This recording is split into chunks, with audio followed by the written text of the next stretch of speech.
ಸಂಬಾಲ್ ಈಗ ಒಂದು ಮಸೀದಿ ಇದೆ, ಆದರೆ ಅದರ ಕೆಳಗಡೆ ಮಹಾದೇವ ಅಂದರೆ ಈಶ್ವರನ ದೇವಸ್ಥಾನ ಇದೆ ಅಂತೇಳಿ ಹಿಂದೂಗಳ ವಾದ. ಕೋರ್ಟ್ಗೋಯ್ತು. ಕೋರ್ಟ್ಗೋದ ನಂತರ ಕೋರ್ಟಲ್ಲಿ ಸರ್ಚ್ ಮಾಡೋದಕ್ಕೆ ಅವಕಾಶ ಕೊಡ್ತು. ಸರ್ಚ್ ಮಾಡೋದಕ್ಕೆ ಅಲ್ಲಿಗೆ ಬರುವಂಥ ಸಂದರ್ಭದಲ್ಲಿ ಅಲ್ಲಿ ಗುಂಪು ಗಲಾಟೆ ಉಂಟಾಯಿತು.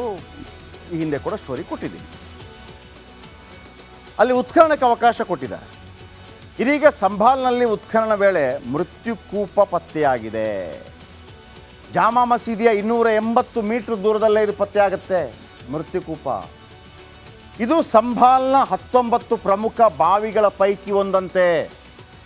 ನಗರ ಪಾಲಿಕೆಯ ಟೀಮ್ ಉತ್ಖನನ ವೇಳೆ ಬಾವಿ ಪತ್ತೆಯಾಗಿದೆ. ಇದು ನಗರ ಪಾಲಿಕೆಯ, ಇದು ಕೋರ್ಟ್ ಆದೇಶದಲ್ಲಿ. ನಗರ ಪಾಲಿಕೆ ಬೇರೆ ಕಡೆ ಸ್ವಲ್ಪ ದೂರದಲ್ಲಿ ಉತ್ಖನನ ಮಾಡ್ತಾ ಇತ್ತು. ನಗರ ಪಾಲಿಕೆ ಇದು ಕೋರ್ಟದು ಅಲ್ಲ. ಕೋರ್ಟ್ ಕೊಟ್ಟಾಗ ಅದಕ್ಕೆ ಒಂದು ಸ್ಟೇ ಕೊಟ್ಟಿತ್ತಲ್ಲ, ನಗರ ಪಾಲಿಕೆಯವರು ಮಾಡಿದ್ದಾರೆ ತನ್ನಿಂತಾನೇ. ಇದು ಅಲ್ಲಿ ಪೈಪ್ಲೈನ್ ಮತ್ತೊಂದು ಮಾಡುವಾಗ ಈ ಥರ. ಈ ಬಾವಿಯ ಹೆಸರೇ ಮೃತ್ಯುಕೂಪ. ಸಾಧಾರಣವಾಗಿ ಈ ಥರ ಒಂದು ಸಿಗೋದಿದೆ ನಿಮಗೆ ಮಂಗಳೂರಲ್ಲಿ, ಹಂಪನಕಟ್ಟೆಯಲ್ಲಿ. ಅಲ್ಲಿ ರಸ್ತೆ ವಿಸ್ತರಣೆ ಮಾಡುವಂಥ ಸಂದರ್ಭದಲ್ಲಿ ಒಂದು ಬಾವಿ ಸಿಕ್ಕಿಬಿಡ್ತು. ಹಳೇ ಕಾಲದ ಬಾವಿ. ಯಾರು ತೋಡಿದ್ದಾರೆ ಯಾರು ಗೊತ್ತಿಲ್ಲ. ಅದನ್ನು ಭಾಳ ಅಚ್ಚುಕಟ್ಟಾಗಿ ಈಗಲೂ ಇದೆ ಅಲ್ಲಿ. ಅಲ್ಲಿಯ ತಾಜ್ ಮಹಲ್ ಹೋಟೆಲ್ ಮುಂಭಾಗದಲ್ಲಿ ಇಲ್ಲಿ ಬರುತ್ತೆ, ಅಲ್ಲಿ ರಿಕ್ಷಾ ಸ್ಟ್ಯಾಂಡಿದಲ್ಲಿ. ಈಗ ಆ ಬಾವಿಯನ್ನು ಬಿಟ್ಟಿದ್ದಾರೆ ಅಲ್ಲಿ, ಹಂಗೆ ಬಿಟ್ಟು ನೀರೆಲ್ಲ ತೆಗಿತಾ ಇದ್ದಾರೆ. ಯಾಕೆಂದರೆ ಅದು ಒಂದು ಕುರುಹುಗಾಗಿ. ರೋಡನ್ನು ಕೂಡ ಸ್ವಲ್ಪ ಈ ಕಡೆ ಮಾಡ್ಕೊಂಡಿದ್ದಾರೆ. ಈಗ ಮಹಾದೇವ ಮಂದಿರದ ಬಳಿಯಲ್ಲಿದೆ ಮೃತ್ಯುಕೂಪ. ಹಲವು ವರ್ಷಗಳ ಹಿಂದೆ ಮುಚ್ಚಿ ಹೋಗಿದ್ದ ಬಾವಿ. ಮೃತ್ಯುಕೂಪ ಬಾವಿಯ ಮೇಲೆ ಕಸ ಎಸೆಯಲಾಗ್ತಾ ಇತ್ತು. ಸ್ಕಂದ ಪುರಾಣದಲ್ಲೂ ಕೂಡ ಮೃತ್ಯುಕೂಪದ ವರ್ಣನೆ ಇದೆ. ಅಂದರೆ ಸ್ಕಂದ ಪುರಾಣ ಅಂತಂದರೆ ನಮ್ಮಲ್ಲಿ ಅನೇಕ ಪುರಾಣಗಳಿದೆ, ಉಪನಿಷತ್ತುಗಳಿದೆ. ಓಕೆ, 18 ಪುರಾಣಗಳು, ಸಾವಿರಾರು ಪುರಾಣಗಳಿದೆ. ಈ ಪುರಾಣಗಳನ್ನು ಉಲ್ಲೇಖ ಮಾಡ್ತಾರೆ, ಏನೆಲ್ಲ ಉಲ್ಲೇಖ ಮಾಡ್ತಾರೆ ಅಂತ ಅಂದ್ಬಿಟ್ಟು ಎಲ್ಲ ಜ್ಞಾನಿಗಳು, ತತ್ವಜ್ಞಾನಿಗಳು, ಹಿಂದೂ ಧರ್ಮ ತತ್ವಜ್ಞಾನಿಗಳು ಸೇರಿ 18 ಪುರಾಣಗಳು ಫೈನಲ್ ಅಂತ ಮಾಡಿಬಿಡ್ತವೆ. ಅದನ್ನು ಮಾತ್ರ ಉಲ್ಲೇಖ ಮಾಡಬೇಕು. 10 ಉಪನಿಷತ್ಗಳು ಅದನ್ನು ಮಾಡಬೇಕು.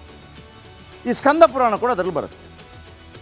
ಸ್ಕಂದ ಪುರಾಣದಲ್ಲಿ ಇದರ ಬಗ್ಗೆ ಉಲ್ಲೇಖ ಇದೆ ಅಂತೇಳಿ. ಇಲ್ಲಿ ಸ್ನಾನ ಮಾಡಿ ಮಹಾದೇವನ ಆರಾಧನೆ ಮಾಡಬೇಕು ಅಂತ ಇದೆಯಂತೆ. ಆಗ ಸಿದ್ಧಿ ಪ್ರಾಪ್ತಿ ಆಗತ್ತೆ ಅಂತ ನಂಬಿಕೆ ಇದೆ ಹಿಂದೂಗಳಲ್ಲಿ. ಮೃತ್ಯುಕೂಪದಲ್ಲಿ ಸ್ನಾನ ಮಾಡಿದರೆ ಮೋಕ್ಷ ಸಿಗತ್ತೆ. ಹಿಂದೂ, ಜೈನ, ಬೌದ್ಧ ಧರ್ಮದಲ್ಲಿ ಈ ಮೋಕ್ಷದ ಉಲ್ಲೇಖ ಇದೆ. ಎಲ್ಲದರಲ್ಲಿರೋದು ಮೋಕ್ಷಕ್ಕೆ ಅಂತೇಳಿ. ಸ್ವರ್ಗಕ್ಕೆ ಹೋಗೋದು, ವೈಕುಂಠಕ್ಕೆ ಹೋಗೋದು, ಕೈಲಾಸಕ್ಕೆ ಹೋಗೋದು. ವೈಷ್ಣವರು ಅಂದರೆ ವಿಷ್ಣುವಿನ ಆರಾಧಕರು ವೈಕುಂಠಕ್ಕೆ ಹೋಗೋದು ಅಂತಾರೆ, ಸ್ವರ್ಗ. ಶಿವನ ಆರಾಧಕರು ಕೈಲಾಸಕ್ಕೆ ಹೋಗೋದು ಅಂತಾರೆ. ಜೈನರಲ್ಲಿ ಸಲ್ಲೇಖನ ವೃತ ಅಂತಿದೆ ನೋಡಿ. ಸಲ್ಲೇಖನ ವೃತ ಋಷಿಮುನಿಗಳು ಆಹಾರ, ಅನ್ನ ಎಲ್ಲ ತ್ಯಜಿಸಿ ಸಲ್ಲೇಖನ ವೃತ ಮಾಡ್ತಾರೆ. ನಿಜವಾಗಿ ಅದು ಒಂದು ರೀತಿಯಲ್ಲಿ ಹೆಂಗೆ ಅಂತಂದರೆ ಅವ್ರಿಗೆ ಮಾತ್ರ ಅವಕಾಶ ಇರುವಂಥದ್ದು. ಇಲ್ಲಾಂದ್ರೆ ಅದು ಆತ್ಮಹತ್ಯೆ ಮಾಡ್ಕೊಂಡಂಗೆ ಆಗುತ್ತೆ. ಬಟ್ ಧಾರ್ಮಿಕ ನಂಬಿಕೆ ಇದ್ದ ಕಾರಣಕ್ಕಾಗಿ ಆತ್ಮಹತ್ಯೆ ಅಂತ ಆಗಲ್ಲ, ಸಲ್ಲೇಖನ ವೃತ ಅಂತ ಆಗುತ್ತೆ. ಈಗಲೂ ಕೂಡ ಕೆಲವರು ಇದ್ದಾರೆ ಅದನ್ನು ಮಾಡೋರು. ಇಲ್ಲೇನಾಯ್ತು, ಸಂಭಲ್ನಲ್ಲಿ ಬಾವಿ ಸಿಗ್ತಾ ಇದ್ದ ಹಾಗೆ ಸಾವಿರಾರು ಜನ ಜಮಾವಣೆ ಆಯಿತು. ಈ ಸಂಭಲ್ ಅನ್ನುವಂಥ ಮಸೀದಿ ಏನಿದೆ, ಅಲ್ಲೊಂದು ಮಹಾದೇವ ದೇವಸ್ಥಾನ ಇದೆ ಅಂತೇಳಿ ಗಲಾಟೆಯಾಗಿ ಕೋರ್ಟ್ಗೆ ಹೋಗಿದ್ದರು. ಕೋರ್ಟಲ್ಲಿ ಉತ್ಖನನ ಮಾಡೋದಕ್ಕೆ ಅವಕಾಶವನ್ನು ಕೊಟ್ಟಿತ್ತು. ಆಗ ಸ್ಟೇ ಬಂತು, ಗಲಾಟೆ ಆಯಿತು, ಎಲ್ಲವೂ ಆಯಿತು. ಅದೆಲ್ಲ ಪಕ್ಕಕ್ಕೆ. ಈಗ ಅಲ್ಲಿಯ ಮಹಾನಗರ ಪಾಲಿಕೆ ಉತ್ಖನನ ಮಾಡುವಾಗ 289 ಕಿಲೋಮೀಟರ್ ದೂರದ, 289 ಮೀಟರ್ ದೂರದಲ್ಲಿ ಇದು ಪತ್ತೆಯಾಗಿದೆ. ಮೃತ್ಯುಕೂಪ ಪತ್ತೆಯಾಗಿದೆ. ಇದರ ಉಲ್ಲೇಖ ಸ್ಕಂದ ಪುರಾಣದಲ್ಲಿದೆ. ಈಗ ಇದು ಖಂಡಿತವಾಗಲೂ ಇಲ್ಲಿಗೆ ನಿಲ್ಲೋದಿಲ್ಲ. ಸಂಬಾಲ್ ಈಗ ಒಂದು ಮಸೀದಿ ಇದೆ, ಆದರೆ ಅದರ ಕೆಳಗಡೆ ಮಹಾದೇವ ಅಂದರೆ ಈಶ್ವರನ ದೇವಸ್ಥಾನ ಇದೆ ಅಂತೇಳಿ ಹಿಂದೂಗಳ ವಾದ. ಕೋರ್ಟ್ಗೋಯ್ತು. ಕೋರ್ಟ್ಗೋದ ನಂತರ ಕೋರ್ಟಲ್ಲಿ ಸರ್ಚ್ ಮಾಡೋದಕ್ಕೆ ಅವಕಾಶ ಕೊಡ್ತು. ಸರ್ಚ್ ಮಾಡೋದಕ್ಕೆ ಅಲ್ಲಿಗೆ ಬರುವಂಥ ಸಂದರ್ಭದಲ್ಲಿ ಅಲ್ಲಿ ಗುಂಪು ಗಲಾಟೆ ಉಂಟಾಯಿತು.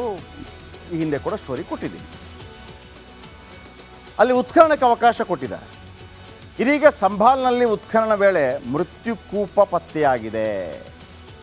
ಜಾಮಾ ಮಸೀದಿಯ 280 ಮೀಟರ್ ದೂರದಲ್ಲೇ ಇದು ಪತ್ತೆಯಾಗುತ್ತೆ ಮೃತ್ಯುಕೂಪ. ಇದು ಸಂಭಾಲ್ನ 19 ಪ್ರಮುಖ ಬಾವಿಗಳ ಪೈಕಿ ಒಂದಂತೆ. ನಗರ ಪಾಲಿಕೆಯ ಟೀಮ್ ಉತ್ಖನನ ವೇಳೆ ಬಾವಿ ಪತ್ತೆಯಾಗಿದೆ. ಇದು ನಗರ ಪಾಲಿಕೆಯ, ಇದು ಕೋರ್ಟ್ ಆದೇಶದಲ್ಲಿ. ನಗರ ಪಾಲಿಕೆ ಬೇರೆ ಕಡೆ ಸ್ವಲ್ಪ ದೂರದಲ್ಲಿ ಉತ್ಖನನ ಮಾಡ್ತಾ ಇತ್ತು. ನಗರ ಪಾಲಿಕೆ ಇದು ಕೋರ್ಟದು ಅಲ್ಲ. ಕೋರ್ಟ್ ಕೊಟ್ಟಾಗ ಅದಕ್ಕೆ ಒಂದು ಸ್ಟೇ ಕೊಟ್ಟಿತ್ತಲ್ಲ, ನಗರ ಪಾಲಿಕೆಯವರು ಮಾಡಿದ್ದಾರೆ ತನ್ನಿಂತಾನೇ. ಇದು ಅಲ್ಲಿ ಪೈಪ್ಲೈನ್ ಮತ್ತೊಂದು ಮಾಡುವಾಗ ಈ ಥರ. ಈ ಬಾವಿಯ ಹೆಸರೇ ಮೃತ್ಯುಕೂಪ. ಸಾಧಾರಣವಾಗಿ ಈ ಥರ ಒಂದು ಸಿಗೋದಿದೆ ನಿಮಗೆ ಮಂಗಳೂರಲ್ಲಿ, ಹಂಪನಕಟ್ಟೆಯಲ್ಲಿ. ಅಲ್ಲಿ ರಸ್ತೆ ವಿಸ್ತರಣೆ ಮಾಡುವಂಥ ಸಂದರ್ಭದಲ್ಲಿ ಒಂದು ಬಾವಿ ಸಿಕ್ಕಿಬಿಡ್ತು. ಹಳೇ ಕಾಲದ ಬಾವಿ, ಯಾರು ತೋಡಿದ್ದಾರೆ ಯಾರು ಗೊತ್ತಿಲ್ಲ. ಅದನ್ನು ಭಾಳ ಅಚ್ಚುಕಟ್ಟಾಗಿ ಈಗಲೂ ಇದೆ ಅಲ್ಲಿಯ ತಾಜ್ ಮಹಲ್ ಹೋಟೆಲ್ ಮುಂಭಾಗದಲ್ಲಿ ಇಲ್ಲಿ ಬರುತ್ತೆ, ಅಲ್ಲಿ ರಿಕ್ಷಾ ಸ್ಟ್ಯಾಂಡಿದಲ್ಲಿ. ಈಗ ಆ ಬಾವಿಯನ್ನು ಬಿಟ್ಟಿದ್ದಾರೆ ಅಲ್ಲಿ, ಹಂಗೆ ಬಿಟ್ಟು ನೀರೆಲ್ಲ ತೆಗಿತಾ ಇದ್ದಾರೆ. ಯಾಕೆಂದರೆ ಅದು ಒಂದು ಕುರುಹುಗಾಗಿ ರೋಡನ್ನು ಕೂಡ ಸ್ವಲ್ಪ ಈ ಕಡೆ ಮಾಡ್ಕೊಂಡಿದ್ದಾರೆ. ಈಗ ಮಹಾದೇವ ಮಂದಿರದ ಬಳಿಯಲ್ಲಿದೆ ಮೃತ್ಯುಕೂಪ. ಹಲವು ವರ್ಷಗಳ ಹಿಂದೆ ಮುಚ್ಚಿ ಹೋಗಿದ್ದ ಬಾವಿ, ಮೃತ್ಯುಕೂಪ ಬಾವಿಯ ಮೇಲೆ ಕಸ ಎಸೆಯಲಾಗ್ತಾ ಇತ್ತು. ಸ್ಕಂದ ಪುರಾಣದಲ್ಲೂ ಕೂಡ ಮೃತ್ಯುಕೂಪದ ವರ್ಣನೆ ಇದೆ. ಅಂದರೆ ಸ್ಕಂದ ಪುರಾಣ ಅಂತಂದರೆ ನಮ್ಮಲ್ಲಿ ಅನೇಕ ಪುರಾಣಗಳಿದೆ, ಉಪನಿಷತ್ತುಗಳಿದೆ. ಓಕೆ, 18 ಪುರಾಣಗಳು, ಸಾವಿರಾರು ಪುರಾಣಗಳಿದೆ. ಈ ಪುರಾಣಗಳನ್ನು ಉಲ್ಲೇಖ ಮಾಡ್ತಾರೆ, ಏನೆಲ್ಲ ಉಲ್ಲೇಖ ಮಾಡ್ತಾರೆ ಅಂತ ಅಂದ್ಬಿಟ್ಟು ಎಲ್ಲ ಜ್ಞಾನಿಗಳು, ತತ್ವಜ್ಞಾನಿಗಳು, ಹಿಂದೂ ಧರ್ಮ ತತ್ವಜ್ಞಾನಿಗಳು ಸೇರಿ 18 ಪುರಾಣಗಳು ಫೈನಲ್ ಅಂತ ಮಾಡಿಬಿಡ್ತವೆ. ಅದನ್ನು ಮಾತ್ರ ಉಲ್ಲೇಖ ಮಾಡಬೇಕು. 10 ಉಪನಿಷತ್ಗಳು ಅದನ್ನು ಮಾಡಬೇಕು. ಈ ಸ್ಕಂದ ಪುರಾಣ ಕೂಡ ಅದರಲ್ಲಿ ಬರುತ್ತೆ. ಸ್ಕಂದ ಪುರಾಣದಲ್ಲಿ ಇದರ ಬಗ್ಗೆ ಉಲ್ಲೇಖ ಇದೆ ಅಂತೇಳಿ. ಇಲ್ಲಿ ಸ್ನಾನ ಮಾಡಿ ಮಹಾದೇವನ ಆರಾಧನೆ ಮಾಡಬೇಕು ಅಂತ ಇದೆಯಂತೆ. ಆಗ ಸಿದ್ಧಿ ಪ್ರಾಪ್ತಿ ಆಗತ್ತೆ ಅಂತ ನಂಬಿಕೆ ಇದೆ ಹಿಂದೂಗಳಲ್ಲಿ. ಮೃತ್ಯುಕೂಪದಲ್ಲಿ ಸ್ನಾನ ಮಾಡಿದರೆ ಮೋಕ್ಷ ಸಿಗತ್ತೆ. ಹಿಂದೂ, ಜೈನ, ಬೌದ್ಧ ಧರ್ಮದಲ್ಲಿ ಈ ಮೋಕ್ಷದ ಉಲ್ಲೇಖ ಇದೆ. ಎಲ್ಲದರಲ್ಲಿರೋದು ಮೋಕ್ಷಕ್ಕೆ ಅಂತೇಳಿ. ಸ್ವರ್ಗಕ್ಕೆ ಹೋಗೋದು, ವೈಕುಂಠಕ್ಕೆ ಹೋಗೋದು, ಕೈಲಾಸಕ್ಕೆ ಹೋಗೋದು. ವೈಷ್ಣವರು ಅಂದರೆ ವಿಷ್ಣುವಿನ ಆರಾಧಕರು ವೈಕುಂಠಕ್ಕೆ ಹೋಗೋದು ಅಂತಾರೆ, ಸ್ವರ್ಗ. ಶಿವನ ಆರಾಧಕರು ಕೈಲಾಸಕ್ಕೆ ಹೋಗೋದು ಅಂತಾರೆ.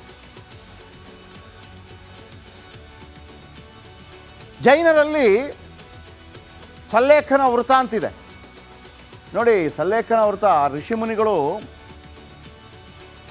ಆಹಾರ ಅನ್ನ ಎಲ್ಲ ತ್ಯಜಿಸಿ ಸಲ್ಲೇಖನ ವೃತ ಮಾಡ್ತಾರೆ. ನಿಜವಾಗಿ ಅದು ಒಂದು ರೀತಿಯಲ್ಲಿ ಹೆಂಗೆ ಅಂತಂದರೆ ಅವ್ರಿಗೆ ಮಾತ್ರ ಅವಕಾಶ ಇರುವಂಥದ್ದು, ಇಲ್ಲಾಂದ್ರೆ ಅದು ಆತ್ಮಹತ್ಯೆ ಮಾಡ್ಕೊಂಡಂಗೆ ಆಗುತ್ತೆ. ಬಟ್ ಧಾರ್ಮಿಕ ನಂಬಿಕೆ ಇದ್ದ ಕಾರಣಕ್ಕಾಗಿ ಆತ್ಮಹತ್ಯೆ ಅಂತ ಆಗಲ್ಲ, ಸಲ್ಲೇಖನ ವೃತ ಅಂತ ಆಗುತ್ತೆ. ಈಗಲೂ ಕೂಡ ಕೆಲವರು ಇದ್ದಾರೆ ಅದನ್ನು ಮಾಡೋರು. ಇಲ್ಲೇನಾಯ್ತು, ಸಂಭಲ್ನಲ್ಲಿ ಬಾವಿ ಸಿಗ್ತಾ ಇದ್ದ ಹಾಗೆ ಸಾವಿರಾರು ಜನ ಜಮಾವಣೆ ಆಯಿತು. ಈ ಸಂಭಲ್ ಅನ್ನುವಂಥ ಮಸೀದಿ ಏನಿದೆ, ಅಲ್ಲೊಂದು ಮಹಾದೇವ ದೇವಸ್ಥಾನ ಇದೆ ಅಂತೇಳಿ ಗಲಾಟೆಯಾಗಿ ಕೋರ್ಟ್ಗೆ ಹೋಗಿದ್ದರು. ಕೋರ್ಟಲ್ಲಿ ಉತ್ಖನನ ಮಾಡೋದಕ್ಕೆ ಅವಕಾಶವನ್ನು ಕೊಟ್ಟಿತ್ತು. ಆಗ ಸ್ಟೇ ಬಂತು, ಗಲಾಟೆ ಆಯಿತು, ಎಲ್ಲವೂ ಆಯಿತು. ಅದೆಲ್ಲ ಪಕ್ಕಕ್ಕೆ.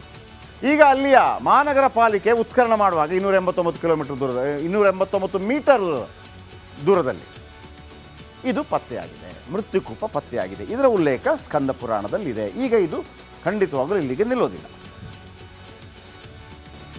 ಸಂಬಾಲ್ ಈಗ ಒಂದು ಮಸೀದಿ ಇದೆ, ಆದರೆ ಅದರ ಕೆಳಗಡೆ ಮಹಾದೇವ ಅಂದರೆ ಈಶ್ವರನ ದೇವಸ್ಥಾನ ಇದೆ ಅಂತೇಳಿ ಹಿಂದೂಗಳ ವಾದ. ಕೋರ್ಟ್ಗೋಯ್ತು. ಕೋರ್ಟ್ಗೋದ ನಂತರ